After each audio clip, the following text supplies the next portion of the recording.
Hey everybody, this is a quick video in case you have a Panasonic SC-HC400 Stereo and you need to do a hard reset to the factory default settings on it.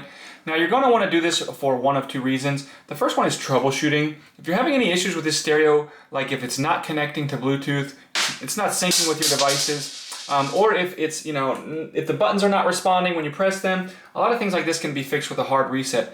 The other reason you might want to do this is if you just want to get everything wiped off of it, all the pairing history and everything like that, and get it back to the way it was when it was coming out of the box. This will do that for you.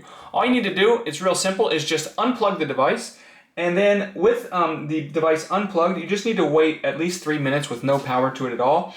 And then all you're going to do is you're going to come in and press the power button and just hold the power button. And while you're holding the power button, you can go ahead and plug the stereo back in and just keep holding the power button and keep an eye on this display here. And then when the display just comes up with a whole bunch of dashes across it, dash, dash, dash, dash, dash, then you can go ahead and let go because the factory reset is finished.